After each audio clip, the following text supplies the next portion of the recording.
داملا شوهرم 3 سال است که دیوانه هست، هر چی میکنه نمیشود، من چی کار کنم؟ جوان هستم، عمرم 26 ساله است. داملا آیا اجازت هست که فرزندهای ما در رسی کلیسا سازند یا ماشین های پر از عرق را فرارند؟ اگر اجل به سراغ شما آید، بعد از شما هست نفری که مثل شما از روی حقیقت پند و نصیحت کند و مثل شما زبان شیرین و آسان فهم داشته باشد. اگر انسانی که ابوبکر و عمر را دشنام دهد، حکم او چیست؟ آیا وی کافر است یا گناه کبیره است؟ آیا حوران جنت با مردها چه معامله میکنند در جنت؟ آیا شستن مرده از زنده با چی فرق میکند؟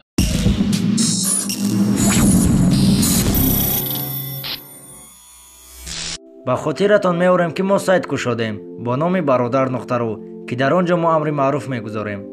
امر معروف را شما میتوانید وقتی کار هم گوش کنید، از سببی که اگر شما تلفنتان را در بلاکیروفکا نزمانید امر معروف خاموش نمیشود. یک چیز دیگر، شما میتوانید امر معروف را با تلفنتان فرود آورید، یعنی اسکچت کنید. سلک سایت در تگ همه نوارهای شبکه همان میباشد، حتما درآیید دستگیری کنید. داملا شوهرم 3 سال است که دیوانه هست، هر چی میکنه نمیشود، من چی کار کنم؟ جوان هستم، عمرم 26 ساله است.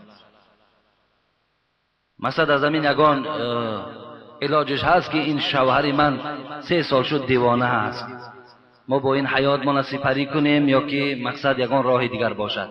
خواهر عزیز در مسئله ها میگوید، مجموعه الفتاوا دا میآید که اگر شوهر نو دیوانه شود، 1 سال علما برای احتیاط خواهرای عزیز رخصت دادن که شما منتظر شوید که در طی همین 1 سال اگر همون صحت و سلامت شد زندگیتون دوام دهین، اگر نشد شما پیش مفتی می روین و خط جداییتون از اونجا میگیرین، مثلا رفته شوهر دیگر میکنین. حتی خدا رحمت کند امام محمد رحمت الله علیه که یکی از شاگردهای خیلی با نفوذ حضرت امام ابو حنیفه بود، و میگوید حتی شوهرت اگر بیماری های پوست، اینا پیسی میگوییم، یا کسل های جزام زخم، اگر در همین ها مبتلا شود، حتی زن اختیار دارد، خواهد زندگی میکند، نخواهد رفته خط طلاقش میگیرد. مقصد اینا چیزی نیست در اسلام که زنها را مجبور سازند که مثال با این شوهر دیوانه یا مثال با دیگر شوهرها شما حیاتون سپری کردن گیرید، این که رخصت نیست. میتوانند خواهر عزیز. سیوم، در یک خانه ای که در دوشنبه هست 7 کس زندگی داشتند. یکی از اهل این خانه در دین نصرانی بود، وفات کرد. 6 نفر دیگر مسلمان. چیکار کنند؟ در یک خانه 7 نفر زندگی میکند، 1 نفر همین نصرانی است، یعنی دین اسلام قبول نکرده است، دین همین نصرانیت میگوییم، دین تحریف شده، دینی که نجات ندارد، دینی که عزت ندارد، دینی که در پیش خدا قبول نیست، همین دین برای خود اختیار کرد و از دنیا گذشت. همین 6 تا برادر مسلمان دارد، اینا با این چی معامله کنند؟ معاملهشون همین است، همون پاپ هایی که وجود دارد از نصرانی ها. این دیگر مال شما نیست، این مال همون پاپ هاست، همون نصرانیت است. همون را فریاد میزنین، گرفته میبرند، با همون رسم اصول خودشون برده میگراننش. تمام یک راهش. اگر شیعه باشد شیعه هاش فریاد میکنیم، زردشتی باشد زردشتیش فریاد میکنیم. این مال مسلمان نیست دیگر، این مال خود همون هاست. با این خاطر اونا را فریاد میکنین، اونا گرفته میبرنش. یک راهش. دویم راهش که اگر نباشند چی؟ یگان نماینده اونها نباشد. این حالت ده حضرت علی رحمت الله علیه وقتی پدرشان گذشت، ابو طالب که وای دین نداشت، ایمان نداشت، وقتی نزد حضرت رسول اکرم آمد گفت حبیب خدا عمکت گذشت، پدرم گذشت، چیکار کنم؟ گفت علی رو، گفت و یا غسل ده، کفن کن، لیکن با طریق سنت و یا وارد قبر نکن. مثلا قبر مسلمان ها نبر، قبرستان مسلمان ها نبر و برای او لحد نکن. خب و یا مثل مسلمان ها 3 کفن نکن، در یک کفن پیچان و برای او طلب مغفرت نکن. گفت طلب مغفرت هم نکن، دعا در حقش هم نکن. از این خاطر این معامله دویمش است.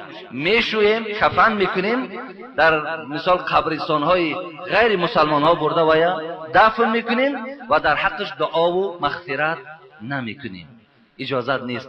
حتی در صحیح مسلم خواندم که پیغمبر خدا میگوید از الله اجازت گرفت، الله اجازت هست که پدر و مادرم زیارت کنم. پدر و مادر پیغمبر همه به همه ما و شما معلوم است که از دنیا بیدین گذشتگی‌اند، دوره های بیدینیت گذشتند. خداوند حبیب خدا را اجازت داد که رو زیارت کن، لیکن طلب مغفرت در حقشان نکن. از این خاطر اینم انمون معنا را دارد. خب و در ابن عباس هم هست. ابن عباس هم یک مرد آمد پرسید که مادرم نصرانی بود، از دنیا گذشت، چیکار کنم؟ انا همین چیزایی که من گفتم همین را توصیه داده بودم. سوم داملا آیا اجازت هست که فرزندهای ما در رسی یک کلیسا سازند یا ماشین های پر از عرق را فرارند، پول گیرند یا قبر نصرانی ها را کنند؟ اجازت هست یا نه؟ مثلا فرزندهای ما و شما میروند امروز در رسی کلیسا میسازند، همون جایی گوییم که عبادت خود همون مردم نصرانی، یا فرزندای ما را فرمایش میدهند که برای مرده های ما قبر کنیم، یا گوییم که همون رستوران های کلان دارن عرق میارن فرار. خب اجاره هستیم. مثلا من در فتاوای خلاصه خدا رحمتشان کنه در کتاب اجاره این دلیل ها را میارد که یعنی ما اگر با مردم نصرانی به مردم غیر مسلمان اگر اجاره را برقرار کنیم درست است. درست است. مثلا فرزندای ما و شما اگر کلیسا هم سازند و اگر چنده که گویم قبرهای اونها را کنند، حتی در فتاوای خلاصه چرانیدن خوگها را هم آورده است. اگر خوگهای اونها را حتی چراننم در اینجا گناهگار نمیشوند، به خاطری که مبلغ میگیرند اونها اجاره است. ما عقیدهشون قبول نداریم، لیکن معامله با اونها را اسلام رخصت میدهد، اجازت است.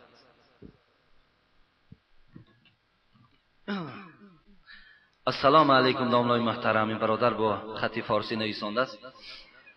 السلام علیکم داملای محترم حاجی مرزا، خدا شما را نگه دارد. شما فخر این دیار ما هستید. داملا دو سوال دارم، خواهش دارم که سوالهایم را پر جواب گویید. یکم دو سوال نیست بلکه سه سوال بوده است. خداوند آن روز را من نبینم و قوت شنیدنم ندارم، لکن به این هم نمی شود اگر اجل به سراغ شما آید، بعد از شما هست نفری که مثل شما از روی حقیقت پند و نصیحت کند و مثل شما زبان شیرین و آسان فهم داشته باشد. عذری بسیار برای این، از من ملال نشوید، از روی محبت است. شما را بسیار دوست می دارم و احترام می کنم، زیرا من از شما عقیده درست را گرفتم. برادر عزیز، انشاءالله پیک اجل به سراغ همه ما و شما روز می آید، فرقی ندارد چه به سراغ ما باشد چه به سراغ شما باشد، لیکن خداوند در عوض هر یک عالم خود، در عوض هر یک داعی خود، الکه عالم و داعی خود چه تیار ماندگی است. البته نمیگذارد که جهان به داعی و به واعظ و به عالم ماند، زیرا البته وقتی جهان دنیا به واعظ مان، به داعی مان، به عالم مان، حتمی یک تاریکی، یک ضلالت، خیلی گویم کارهای ناشایم ما و شما را فرا میگیرد. و این خاطر اگر چندی که الحال من نمیگویم که برای شما یگان نفر تیار کردیم، این تیار کرده هم نمیشود. این چیزی نیست که این تیار کنند، این یک داد خداوندی است به هر کسی که خدا خواهد به همون نصیبش میگرداند. دوم، آیا اگر انسانی که ابوبکر و عمر را دشنام دهد حکم او چیست؟ آیا وی کافر است یا گناه کبیره است؟ ابوبکر و عمر را دشنام دادن، برادر عزیز، اینا قدوه هستند. در شأن اینا آیت های قرآن نازل شده است. از این خاطر فتاوای عالمگیریه میگوید کسی که ابوبکر و عمر را دشنام داد وی کافر است. وای مسلمان نیست. فتوای عزیزیه میگوید که کسی عثمان را دشنام داد وای هم کافر است. از این خاطر دشنام دادن ابوبکر و عمر و عثمان آدم کافر میگرداند. و این خاطر دادرا خدا اکو او روز نیارد و شما همیشه به خودتان به دلتان گذرانین، در دعاهاتان حتی که دعا کنین که خداوند نکند همین خیل عقیده فاسد و باطله برای شما یکی نصیب کند که شما با این حال تباه خود مبادای ابوبکر و عمر و عثمان دشنام دهید. و خدا باور کنین این گویا همچنان است که شما در دنیا و در آخرت هلاک شدگی هستید. هیچ وقت فقط پشتیبانی کنید، فقط دوست دارید، فقط احترام کنید برای ابوبکر و عمر و عثمان و خدا قسم اگر جانمان لازم شود و در راه خدا تسلیم کنید. هیچ وقت ما و شما یکی بد زبانی و یگان گویم سخنهای ناجار به زبانمان نرانیم. در هیچ جا برای شما مردم خواهش میکنم اجازت نیست که اونها را محاکمه کنید. فقط کجای گپ میزنید صفتشان کنید، تعریفشان کنید، زیرا اونها ارزنده همین بودن، زیرا اونها را خدا و پیغمبر صفت کرده است. ماها چگل اونها را تنقید کنید؟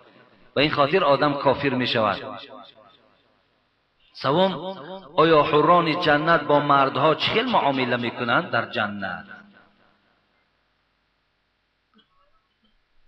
سوم سوالی که داده است این بود است که همین حورهای جنتی که خدا برای مردها میدهد با مردها چه معامله میکرده باشند، چه زندگی دارند. برای سوال دوم برادر عزیز حضرت امام اعظم رحمت الله علیه صاحب مذهب ما و شما را پرسیدند اهل سنت و الجماعه کیا هستند؟ این ما و شما دائم میگویم که ما اهل سنت و الجماعه هستیم.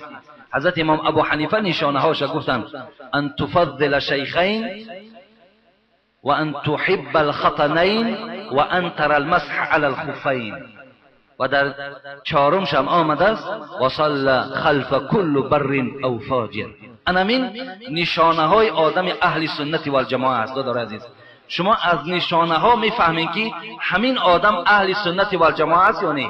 چی بود است؟ یکم تفضل شیخین، از ابوبکر و عمر را از عثمان و علی بالاتر دانستند. همین عقیده را فراموش نکنید. همین عقیده درست در ذهنتان جای کنید. ابوبکر و عمر در فضیلت و بزرگی از عثمان و از علی بالاتر است. یکم عقیده اهل سنت و الجماعه. دوم و ان تحب الخطنین، و این که شما دوست دارین هم عثمان را هم علی را دوست دارین. سوم و ان ترى المسح على الخفین. همین محسی هایی که در پای داریم بالای همین محس کشیدن را ما و شما درست دانیم. این با حدیث های متواتر برای ما و شما آمده رسیده است. به این خاطر کسی که مسح بالای اگر محسی را هم انکار کند ویم عقیده اهل سنت و الجماعه ندارد. بالای محسی را محس کشیدن. دیگر چهارم این بود است که از پس هر یک نیک و بد نماز تا نخوانید. این عقیده اهل سنت و الجماعه می باشد. سوم سوالی که کردن این برادر ما درباره حورهای جنتی، آیا در دنیا مثال در همون آخرت با مردها چه معامله زندگی اونها مثل همین زندگی دنیا باشد یا نه؟ نه برادر عزیز، مقصد زندگی اونها بله مثل همین زندگی در دنیا داریم با زنهای خود، با حورهای جنتی هم همین زندگی است، لیکن بعض فرق هاست. فرق همین است که ببینید در این دنیا ما و شما از یک زن زیاد گرفتن نمیتونیم. اگر دو زن گیری ملامتت میکنن. حتی آدمایی که صاحب قدرت دو زنم که گیرن ممکن که در راست اونا گویند که یک باید دو زنه است، سه زنه است. مقصد با یک چشم تحقیر و نگاه میکنن. خب حالا که در همین جامعه ما و شما اکنون من قانون نمیدانم در قانون چگونه آمده است، در جامعه ما و شما که امروز خیلی دخترها مثال در خانه ها هستند، حتی اونا بیچاره راضی هم هستند که صاحب خانه مثال زن دوم سیوم شویم، به خاطر که همون مردهای دسترسی هستند که برای اونا خانه میخرند برای اونا شرایط مهیا میکنن، این در نزد اسلام یگان گناهی نیست. این یگان گویم که خیانت در اسلام نیست. آن کسی در همین جمعیت ما و شما هست برادرایی که خواهر و اپاشون زن دویم و سیوم هست برادرایی که مثال ریزا هستن، میگن خدا را شکر مثال آدمی خوب است، میگوید برای خواهرم یا اپم خانه خریده است، فرزندای خوب دارد و دیگر آدمای با انصاف بسیارن در دنیا. به این خاطر در دنیا این فرق از همه حورای جنتی این است که در دنیا به همه یک زن 70 سال 80 سال تا سپری میکنی میگذره میرود، لیکن در جنت خداوند برای هر یک مرد 72 زن 72 حور و 80,000 خدمتگار میدهد. الله اکبر. این بهترین نعمت است، به خدا قسم بهترین نعمت است که برای هر یک مردی که در دنیا عبادت خدا را کرده است 72 حور العین. برای چی میگویم؟ برای چشمای سیاه دارد. رسول اکرم گفت حورها را در جنت دیدم، مغز ساق پای اونها از بالای گوشت میتابد، اونقدر زیباست. ببین حتی مالک ابن دینار میگوید، از قصه این من بعد این تحلیل ها برای شما گویم. ببین فرق اون دنیا از این دنیا به چیست؟ خداوند در جنت برای شما 72 حور میدهد. دیگر فرق این است که در این دنیا با این زنها ببین دائم ما و شما جنگ و جنجال داریم، دائم ما و شما گویم کشماکشی ها داریم، دائم ما و شما را استقبال نمیگیرن، دائم ما و شما در راحت مبتلا نیستیم. لیکن با اون حورها این معامله نیست. اون حورها مردها را پرورش میکنند، مردها را به خنده و به چهره خندان استقبال میگیرند، مردها را در آغوش میگیرند. حبیب خدا میگوید شما با حورهای جنتی وقتی که یک بار نزدیک میشوین 70 سال لذت همون نزدیک شدن از وجود شما دور نمیشود. امروز جوانای ما و شما را ببین چی شکایت ها دارند. حتی زنی را که امروز با قلینگ و با مهر خریده است، این اکن جای دیگر گویم عیبش نیست، اکن جای مثال سخنرانی آمده است، حتی همون زنها در جایگاه خواب همون مرداشون راضی نمیکنند. که چندین شکایت ها برای ما آمد که حاجی التماس همین به گوش مردم رسانین، سخن شما را گوش میکنند، حتی شرط ها میمانند. فرق از حورای جنتی با این دنیا انمین است. دیگر اینکه حورهای جنتی را با قلینگ و با مال و با اسباب انجام دنیایی خریده نمی شود، فقط مهر اونها این عمل صالح است. چقدر در دنیا اگر ما و شما عملی صالح را زیاد کنیم، همون قدر چیز، همون قدر مهریه حورها برای ما و شما تهیه می شود. مالک ابن دینار میگوید، بار نگاه کردم، میگوید که یک کنیز، یک زن کنیز خیلی خودش را آرا و تارا داده است و اطراف خود باز خدمتگارها دارد و با او روبرو شدم و گفتم ای کنیز قیمتی تو چند است تا که من تو را در نکاح درآورم؟ میگوید کنیز وقتی که دینار میگوید ما را دید، مالکه لقبش دینار بود، وقتی ما را دید که بسیار آدمی به پول و به اسباب و به انجام که هستم خنده کرد. گفت آخر مرا تو خریده نمیتانی. مالک ابن دینار مطلب و مقصدش دیگر چیز بود. بعدن گفت تو خوجین داری؟ گفت بله خوجین دارم. گفت خوب میشد که من خوجین تو را میدیدم. میگوید این کنیز همراه خدمتگارها مالک ابن دینار را به همون قصر آوردند و از مالک این کنیز پرسید این کنیزی تو به چند قیمت میارزد؟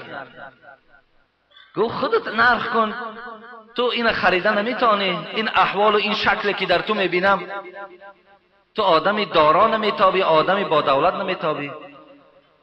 بعدن گفت من قیمتش را گذاشتم و یک مشت خرمای خاک این کنیز تو نمیارزد که خنده کردن. گفتن چرا میخندین؟ این کنیز گو عیب دارد. گو عیباش در چیست؟ گو عیبش همین است که اگر همین عطر نزند از بوی بدی این در نزدش نشسته نمیشود. دویم اگر دهانش گفت تمیز نکند، دهانش نشوید، از بوی دهانش در نزدش نشسته نمیشود. و دیگر اینکه اگر موی سرش اهمیت ندهد، وارد موی سری گفت همه جوک و جاندارها گو جای میگیرند. دیگر عیبی که دارد این در یک ماه حیض میبیند. دیگر عیبی که دارد این احتیاج به حاجتخانه دارد. دیگر عیبی که دارد عمرش که رفتن که گرفت پیر میشود، به حسن میشود. وقتی این سخنان از مالک شنیدن همش حیرت ماندن. کنیز پرسید مالکش آیا راست میگه؟ گفت راست میگه. آنچه که گفت همش حقیقت دارد. مالک گفت من برای شما مثال میارم. من برای چی گفت این سخنها را گفتم؟ به خاطر آن گفتم که این کنیز تو در برابر آن حورهایی که خداوند برای مردها در جنت آماده کرده است که اونها را از نور و از مشک و از کافور خدا آفریده است، این کنیز در راست اون حورها گفت قسم به خدا ذره قدر ندارد. اونا همچنان حسن دارند که آبی اگر دهانشان اگر در یک دریای تلخ پرتایند آب او شیرین می شود. اگر حسن و جمال کنن و به دنیا برایند تمام آن زیبایی در این دنیا است همگیش گو در خجالت میمانند. اگر ساقی دستش گفت نمی یک دستش اگر حورهای جنتی گفت اگر بیرون دنیا کنن قسم به خدا گفت روشنی آفتاب گو در خجالت میمانند. پس گو این کنیز در برابر این هیچ نرخی ندارد. به این خاطر دادر عزیز معامله دنیا با حورها با این فرق میکند. از همه فرق بالاش همین است که فقط سری به جنجال داره. نه آذوقه آوردن است، نه آذوقه کشیدن است، نه جنگ و جنجال است، نه روی تروشی است، نه طلاق است، نه دیگر و دیگر است. آسوده راحت میکنی و خلاص. خدا نصیبتون کنه. یک سوال آخرانه جواب میگویم و همین انشاءالله جمعه آینده اطراف قصه های حضرت علی من برای شما صحبت میکنم. داملا السلام علیکم. از سوال دارم آیا شستن مرده از زنده به چی فرق میکند؟ شستن مرده از زنده به چی فرق میکند؟ من این سوال در کتاب خلاصة الفتوا گفته یافتم که فرقش همین بود است که آدم مرده مزمزه و استنشاق ندارد. مثلا چگونه آدم زنده آب در بینی میگیریم، آب در دهان میگیریم، آدم مرده ندارد. فقط مسح بالای دهان و بینی او میکنیم. دوم در فتاوای خلاصه میآید که آدم وقتی جنوب میشود اول دستهاش میشوید، لیکن برای آدم مرده این است که اول روی وی شسته شود. سیوم میگوید مرده را در حالت شستن وقتی وضو می‌داریم ما و شما در برابر وضو پایهاش میشوییم، لیکن آدم جنوب وقتی که غسل میکند پایها را بعدی آبازی کردن میشوید. چهارم فرق این بود است که آدم مرده را مسح سر نمیکشند و آدم که وقتی در جنابت مبتلا شود میگوید در ظاهر روایت این است که باید موی سرش مسح کشد به خاطر نماز خواندن. این بود است فرق بین این شستن مرده و شستن آدم زنده. لیکن یک چیز فراموش نکنیم برادر عزیز، مرده‌شویی دعا ندارد، مرده‌شویی یگان آیت خوانی ندارد. ولی بسیاری مردم ما در حالت مرده‌شویی آیت قرآن میخوانند گناهگار میشویم. آیت قرآن نزد مرده شستن وجود ندارد دادرای عزیز. ببین حتی اطراف در بالای قبرش خواندن آیت اینقدر کشاکش و اینقدر گویم بعضی هاش به خواندن و بعضی هاش به نخواندن رفتن. آیا کجا دیگر بالای مرده عریانی که آیت قرآن میخوانند؟ به این خاطر بالای مرده را شستند آیت قرآن کلا نخوانید که گناهگار میشوید. لیکن وقتی اگر میخواین یگان چی گوین و بسم الله الرحمن الرحیم آغازش کنین همین بس از کفایت میکند. یا اینکه در راست هر یک دست و پای او دعا کنید خداوند آن گناهایی که از دست او صادر شد، از پای او صادر شد، از چشم او صادر شد خدایا مغفرت کن، بس از کفایت میکنه. یک چیز. دوم چیز مرده وقتی که وارد قبر شد در مردم ما و شما عادت است، بعد پشاکای وی میشویه. همین هم از اسلام نیست. در همین خنوکی نمیدانم برادرها همینجا باشن نباشن، یک برادر از دنیا گذشت، تا پالتوهایی که نوان پالتوهاش میشویه. در کجا قاقش میکنی؟ اینقدر مشقت در کجاست؟ برای چی در کار است؟ یا ما و شما یک چیز در ذهن جای کردیم که حتمی پشاک های همون مرده را مردشوی هم میدین تمام، گویا که دیگر آدم پوشیدنش درست نباشد. آخه تاج میگذارد، برادرت میگذارد، پشاک های وای برای شما درست است. همون مردشوی 50 سومای 100 سومای رازیش کنی نمیشه. چردیس که لباس های او را دید بگذار همون لباس ها را بچه‌هاش پوشن، زنک باشد دختراش پوشن، دادراش پوشن. او یگان گناه ندارد لباسی او، یا لباسی او را شستن هم شرط و ضرور نیست. هم کدامش چرک باشد خواهد شوین برای پوشیدن، خواهد صدقش میکنین، خواهد خودتان در اولادتان میپوشین، باکی ندارد. این چیزهای بیهوده را در میانه سرتان جای نکنین. بعد دک سفید کنی سر میشود و بعد لباس شویی سر میشه. همه اینا خرافاتن، همه اینا اساس یگان باور کردیم، یگان اساسای علمی ندارند. کردین هم از اسلام نگوییم، فقط گویین که این از پیش خودم میکنم. از اسلام اینا را در اسلام وابستگی نکنید. نه دک سفید کنید، نه دک سیاه کردن است، نه لباس شستن است. هیچ کدام این در کتابهای خدا و پیغمبر وجود ندارد. و این همه اینا مشقتند. خداوند عاقبت همه ما و شما را بخیر کند و برادرایی که برای ما سوال ارسال کردند و سبب نگاه کردن کتابها شد برای ما، خداوند عمرهاشون دراز گرداند و در این مسئله های شرعی همه ما و شما را خداوند عمل کننده گرداند. آمین یا رب العالمین. یک برادر از میرپاک اینجا یک مبلغ دادن. یک برادر در این هفته کمکی خوبی برای پرداخت قرض مسجد کردن که الحال در حق شما و شما دعا کردیم. در حق اون کسانی که در صندوق خیریه خیر میکنن، خداوند خیر احسان های این بنده های خود قبول گردانی و تا جمعه آینده خداوند همگیش در حفظ امانت نگه داری. آمین یا رب العالمین.